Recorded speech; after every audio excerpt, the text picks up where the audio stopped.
Welcome back after the break. Hasan Murtaza साहब, आपने सुना हुमायूं साहब ने भी जो बात की कि पाकिस्तान पीपल्स पार्टी कल को अब ये नहीं कह सकेगी, ना इसको कहना चाहिए कि यह हमारी हुकूमत नहीं थी, आप लोगों ने वोट दिया है। ये 2022 में भी जो हुकूमत बनी थी उसके बाद 9 अगस्त के बाद हमने देखा कि पीपल्स पार्टी ने डिसओन कर दिया था पीडीएम की हुकूमत को और सारा मलबा जो है उन्होंने डाल दिया था शहबाज शरीफ पर। आज तो यह है कि शहबाज शरीफ के अपने लोग जो हैं नून लीग के, वो ही हुकूमत को डिसोन कर रहे हैं। तो आप मुझे बताएं कि कल क्या जवाब होगा आपके पास इन तमाम मामलात पे? हुकूमत जो कुछ कर रही है, इतने बड़े बड़े मामलात के ऊपर फैसले। देखिए, हम किसी जवाब के इंतजार में नहीं है, ना ही हम किसी जवाब की बुनियाद पे कोई राय फरार इख्तियार करना चाहते हैं। मैंने तो बड़ा क्लियर कहा है कि हमने उन्हें वोट किया है और वो सिर्फ इसलिए किया है कि यहाँ पे जो सिंगल लार्जेस्ट पार्टी थी इस मुल्क के अंदर, इस रिजल्ट के बाद उन्होंने राय फरार इख्तियार किया। वो चूंकि इस पोजीशन में नहीं थे, उनके पास इस अहल नहीं थे लोग, या उनकी क्यादत इस अहल नहीं थी कि वो इस मुल्क और कौम को डिलीवर कर पाते, उन्होंने राय फरार इख्तियार किया। कौम और मुल्क इस वक्त एक बंद गली में था। पीपल्स पार्टी ने यह फैसला किया कि हम पीएमएलएन, क्योंकि सेकंड लार्जेस्ट पार्टी है, उसको वोट करें, उनका वजीर आजम बने, और हम कोई हुकूमत में हिस्सा नहीं लेंगे। हमने कोई वजारत नहीं ली उनसे, हम उनकी कैबिनेट का हिस्सा नहीं है, और हम इसके बावजूद कह रहे हैं कि हम उनके साथ खड़े हैं। हम उनकी मशावरत भी करेंगे, उनकी जो इनपुट पीपल्स पार्टी की होगी वो भी देंगे, और हम उनको तनहा नहीं छोड़ेंगे। अब ये पहले से ही ये कहना शुरू कर देना, क्योंकि इन्होंने कल को यही कहना है कि ये सारे जी इकट्ठे हो गए, हम अकेले थे, हमने ये किया वो किया।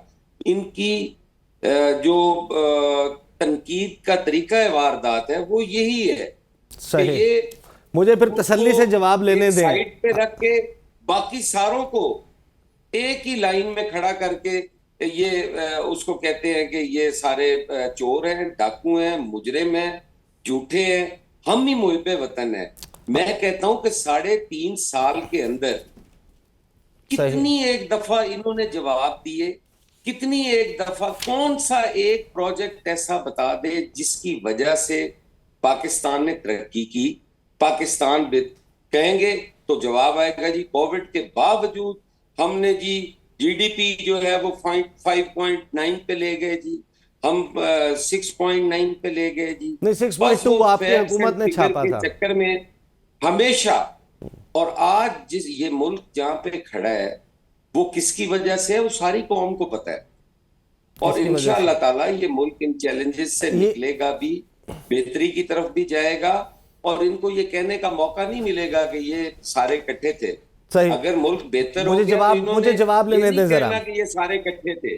हमायूं मोहम्मद साहब, उस वक्त हसन मुर्तज़ा साहब कह रहे हैं कि एक वैक्यूम बन गया था। जो सिंगल लार्जेस्ट पार्टी है वो ये समझ रही थी कि वो मसाइल हल नहीं कर सकती, वो आना चाहती ही नहीं थी कि वो हुकूमत में आए।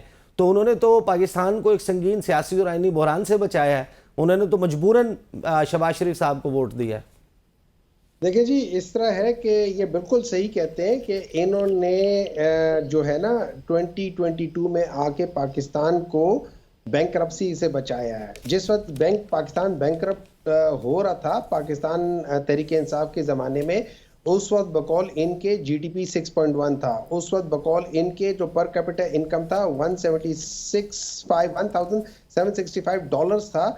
जिस उस वक्त इंडस्ट्रियल ग्रोथ 7.19% पे थी, लार्ज स्केल इंडस्ट्री 10.6% पे थी, आपके एक्सपोर्ट 28.8 बिलियन पे थे, आपके रेमिटेंसेस 30 बिलियन पर थे, आपके फॉरेन डायरेक्ट इन्वेस्टमेंट 1.4 बिलियन पे थी, एंड सो ऑन। लेकिन जब ये आए और इन्होंने पाकिस्तान को बचाया तो उस वक्त जीडीपी 6.1 से कम होके -0.178 पे चली गई। इन्होंने जरूर बचाया। मुझे नहीं पता कि क्या है वो जो अभी बात कर रहे थे ना, वो जो आप बता रहे थे कि ये चीज हो रही है, जो मुझे जो इसाक डार साहब की बातें कर रहे थे, मुझे वो किसी जमाने में पिशावर से एक प्रोग्राम हुआ करता था, देखता जानदार है जमूरे।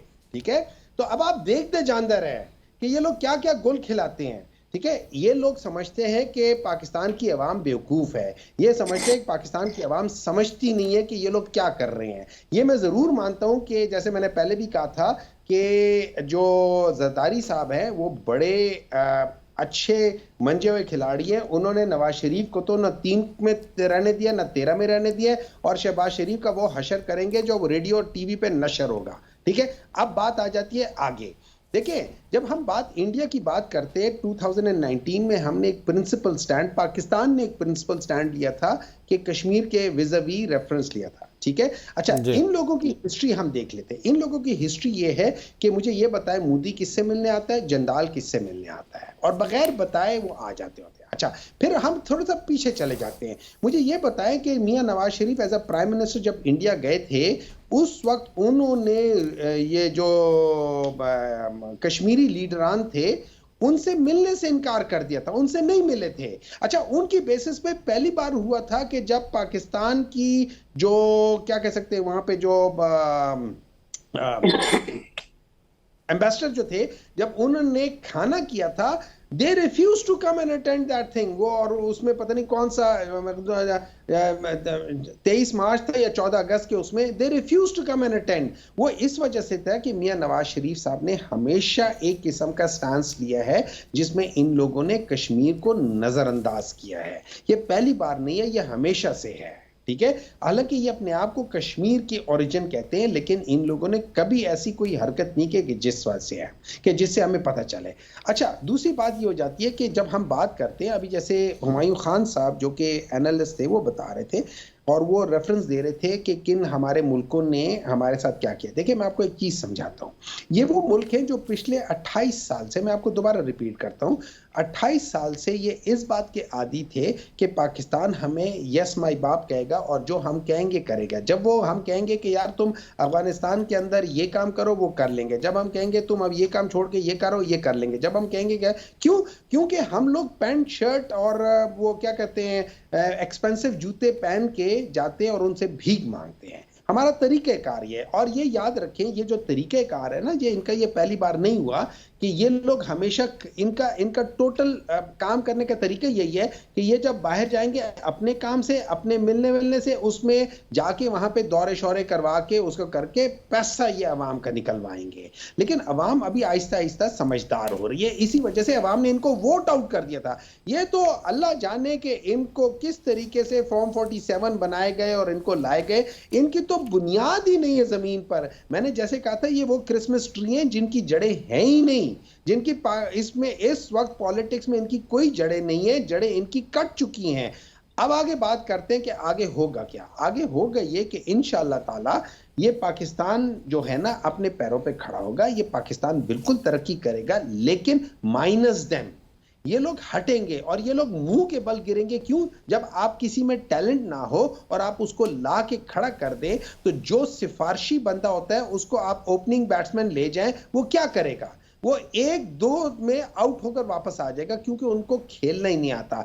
ये वो पार्टियां हैं जिन्होंने, अच्छा, ये फिर बात करते हैं कि मिसाके जमहूरियत की बात करते हैं। हालांकि जो इनकी मिसाके जमहूरियत का जो जिस पे इन्होंने दस्तखत किए हैं, उसके शिक 22 है या 22 है, उसमें ये दोनों खुद ब खुद उसको तोड़ना शुरू कर दिया इन लोगों ने। खास तौर पे जिस वक्त उन्होंने साइन किया था, उसके 10 महीनों के अंदर अंदर पाकिस्तान मुस्लिम लीग नून ने उस वक्त की जो एस्टैब्लिशमेंट या आर्म फोर्सेस थी उनके साथ बातचीत शुरू कर दिया था। और शेख 22 में ये लिखा हुआ है कि हम लोग हुकूमत में आने के लिए एस्टैब्लिशमेंट का सहारा नहीं लेंगे। तो इन लोगों ने तो खुद ही उसका सत्यानाश मार दिया, उसमें किसी और को क्या ब्लेम करना।